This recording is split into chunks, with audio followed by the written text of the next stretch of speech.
बसवा के पतवा झाड़िए गेला, गछुली घन घोर भेला हे। बसवा के पतवा झाड़िए गेला, गछुली घन घोर भेला हे। बसवा के पतवा झाड़िए गेला, गछुली घन घोर भेला हे। तही तर ठाड़ी भेली कौने बेटी, नैना से लोरा ढारई है।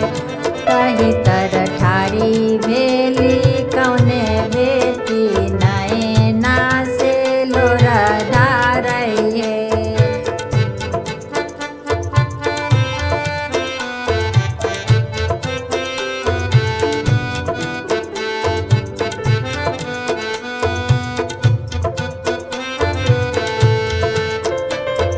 किनका से मिलावई गले धरी, किनका चरण धरी है।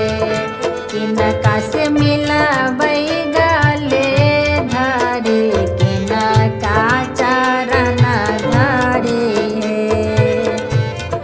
किनका से मिलावई आचरे धरी, अबे ना मुलाकात होतई है।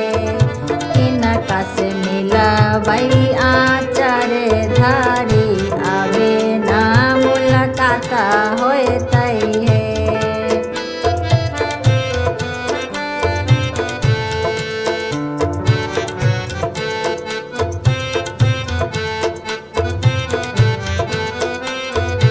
अम्मा से मिलावई गले धरी, बाबूजी के चरण धरी है। अम्मा से मिलावई गले धरी, बाबूजी के चरण धरी है। सखियन से मिलावई आचर धरी, अबे ना मुलाकात होतई है। सखियन से मिलावई आचरे धरी, आवे ना मुलाकात होतई है।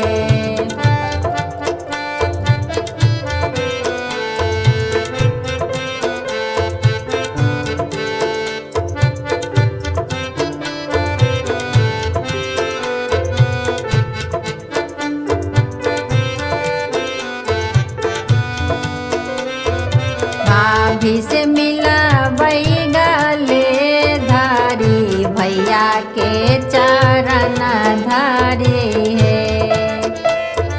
भाभी से मिलावई गले धरी, भैया के चरण धरी है। सखियन से मिलावई आचरे धरी, अबे ना मुलाकात होतई है। सखियन से मिलावई आचरे धरी, आवे ना मुलाकात होतई है।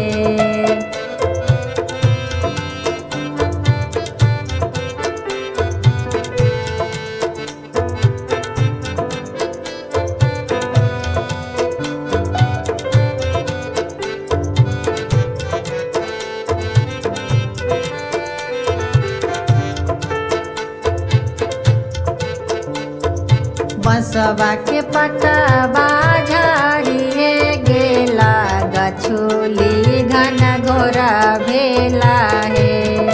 बसवा के पतवा झाड़िए गेला, गछुली घन घोर भेला हे।